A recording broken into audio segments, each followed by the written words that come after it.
بسم اللہ الرحمن الرحیم۔ اس وقت ہم موجود ہیں سابقہ ڈی آئی جی اور محمد ریاض فاؤنڈیشن پاکستان کا چیئرمین محمد ریاض سمر صاحب سائنس سے گفتگو کریں گے وفا عباس کے زندگی کے حوالے سے کہ وہ وفا عباس کو کیسے دیکھتے تھے اور کیسا ملن جلن تھا۔ صحیح، وفا عباس آپ کے نظروں کے سامنے تھا تو آپ اس کو کیسے دیکھتے ہیں؟ ان کی کیا یادداشت ہیں آپ کے پاس؟ وفا عباس کی جتنی بات کی جائے اتنی کم ہے۔ وفا اپنے والد صاحب جاوید دیناری کے ساتھ اس کی بچپن اور اس کا رہنا سہنا ہمارے ساتھ گزارا، ادھر ہی گزارا ہمارے پاس۔ چھوٹا تھا تو اس کو اپنے والد صاحب نے کیڈٹ کالج لاڑکانہ میں داخلہ دلایا تھا۔ بڑا قابل اور بڑا کمپیٹنٹ اور بڑا ہوشیار بچہ تھا۔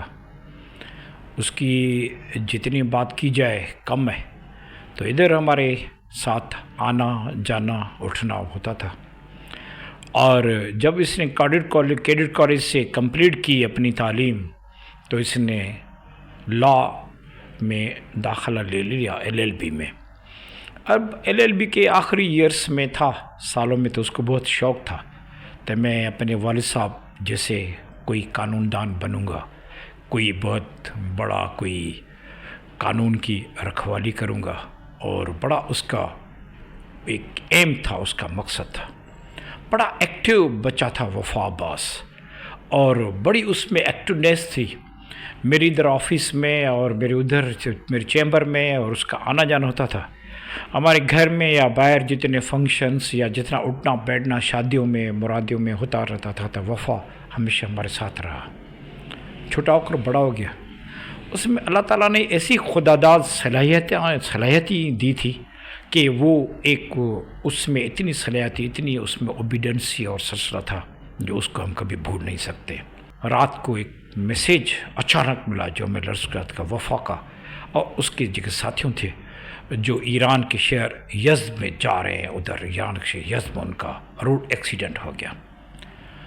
یہ تو عزادار تھے، اور یہ اپنا زواری کرنے کے لیے ادھر امام حسین علیہ السلام ان کے پاس جا کر وہ اپنی دینے کے لیے حاضری دینے کے لیے جا رہے تھے، لیکن اللہ تعالیٰ نے ان کی شہادت نصیب کی ہوئی تھی، جو ان کی راہ میں شہید ہو گئے۔ یہ بات ہم اس کو نہیں بھول سکتے۔ لاڑکانہ میں ان کی بڑی اسپیشلی طور پر اس کی فارن آفس میں میرے بھائی عرفان سمرو صاحب نے، وہ ڈائریکٹر جنرل تھے، اس نے اور گورنمنٹ نے، سندھ گورنمنٹ نے اور تمام مل جل کر ایسی انہوں نے اپنی ایفیشنسی صلاحیت سے گورنمنٹ کی طرف سے ان کو بہت جلدی میں ان کی ڈیڈ باڈی لاڑکانہ تک پہنچ گئے۔ پورے شہر میں کہرام تھا، ہر شہر لاڑکانہ کی گلی گلی میں ماتم تھا، شہرام تھا۔ تو لاڑکانہ کے لوگ تقریباً 28 لوگ لاڑکانہ کے تھے ہمارے پس کردائی کے، جو اس ایکسیڈنٹ میں شہید ہو گئے تھے۔ جب اس کی جنازے نماز ایک یہاں لاڑکانہ کے پارک میں ہوئی تو لاکھوں ہزاروں تعداد میں لوگ نماز جنازے کے لیے شامل ہو گئے، اور ہر طرف آہ کی پکار تھی نوجوانوں کے لیے۔ بہت ایک افسوسناک واقعہ تھا جو ہم کبھی اس کو بھول نہیں سکتے ہیں۔ اور اس کی جو تھی یہ اللہ تعالیٰ کی طرف سے تھی، انہیں طرف سے حضرت امام حسین علیہ السلام کی طرف سے ان کو شہادت نصیب ہونی تھی۔ اسی سرزمین پہ شہادت نصیب تھی کہ انہوں نے شہادت نوش کیا۔ آج کل وفا کی جتنی بھی اس کے شاگرد ہیں، اس کے دوست ہیں، اس کے احباب ہیں، اس کے عزیز ہیں، اس کے رشتہ دار ہیں، یا اس کے جتنے بھی کلاس فیلوز تھے، سب میں وفا یاد ہوتا ہے، کیونکہ وفا تو وفا کا پیکر تھا۔ صحیح، 20 اگست سے لے کر 23 اگست تک جب یہ واقعہ یزد میں آیا تھا تو آپ نے بھائی جاوید کو کیسے دیکھا؟ یہ ان کی 23 اگست کو ان کی ہوئی تھی، یہاں تدفین ہوئی تھی، جنازہ نماز ہوئی تھی، لیکن جاوید تو بہت ایک سادہ سیدھا ہے، بہت ایک رحم دل اور بہت اوبلائجنگ نیچر، بڑا قانون کا ایک بڑا ماہر اور سٹھا اچھا وکیل اور سٹھا ایک قانون دان جاوید کی تو جیسے خود اس نے اپنے بچوں کو ٹرین کیا، خود ہی اسی طرح سے خود ہی ٹرینڈ ہے۔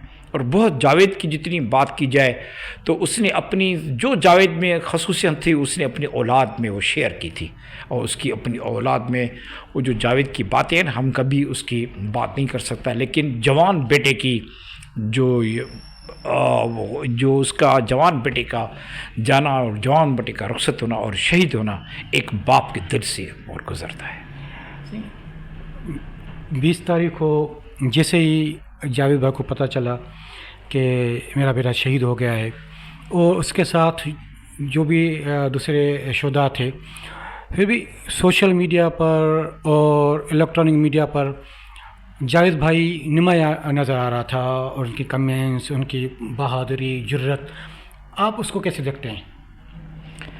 جاوید کی جتنی بہادری ہے اور جس میں اس کی یہ اپنا بیٹا اس نے ایک قربان کر دیا ہے نا، میں سمجھتا ہوں اس کو بہت بڑی آفرین ہے، اور اس کو ابھی بھی اپنے ہمارے ساتھ بیٹھتا ہے جاوید، جب بھی تو اپنے بیٹے کا اس کا ہم جب ذکر کرتے ہیں تو اس کی آہوں اور سسکیوں میں اس کی آوازیں آتی ہیں، لیکن وہ پھر بھی اسی شہادت میں بہت بڑا اس نے بڑے لبیک کہا ہے، اور کہتا ہے کہ یہ میرے لیے بہت بڑا اعزاز ہے کہ اسی سرزمین میں میرا بیٹا شہید ہو گیا ہے۔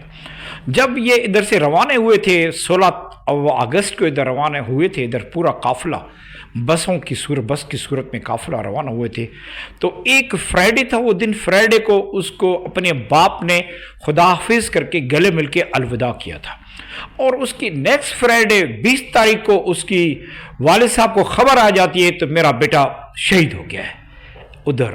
اس کے بعد 23 تاریخ کو ہم نے ادھر لاڑکانہ میں جب اس کی تدفین ہوئی اور جب اس کی جنازہ نماز ہوئی، ہر طرف سے لاڑکانہ کی گلیوں میں راہ اونکوں کی اور اس کی لوگوں کی رونے کی آوازیں آ رہی تھی کہ لاڑکانہ کے بندے بہت زیادہ تھے۔ لاڑکانہ شہر کے لیے، لاڑکانہ عوام کے لیے بہت بڑا سنیہ تھا کہ ہمارے لیے بہت بڑا تھا کہ ہم نے اتنی ڈیڈ باڈیاں ہم نے خود وصول کر کے اور لاڑکانہ کے حوالے کی تھی۔ ایسا بھی کہہ سکتے ہیں کہ جیسا لاڑکانہ شہیدوں کا شہر تھا تو یہ بھی شہید ہو گئے ہیں، تو لاڑکانہ کو یہ اعزاز ہے کہ شہیدوں کا شہر۔ لاڑکانہ تو محترمہ بے نظیر بھٹو ذوالفقار علی، شہید ذوالفقار علی بھٹو کے بعد تو لاڑکانہ شہر کو تو شہید کا لقب دیا گیا ہے، لیکن جب ذوالفقار علی بھٹو شہید ہوا، محترمہ بے نظیر بھٹو شہید ہوئے، اس کے قافلے پہ جتنے لوگ شہید ہوئے تو لاڑکانہ کا شہیدوں کو شہر کہلوایا جاتا ہے۔ تو یہ بھی ہمارے جتنے 28 جو ہمارے لاڑکانہ کے جتنے بندے تھے وہ بھی ایک شہادت کا مرتبہ لے کر اور یہ ہمارے شہید ہو گئے۔ یہ ایک لاڑکانہ کو بڑا اعزاز ہے، اللہ تعالیٰ ان کو جوار رحمت میں جگہ دے گا، اللہ تعالیٰ ان کو ہمیشہ کے لیے ان کو جنت الفردوس عطا فرمائے گا۔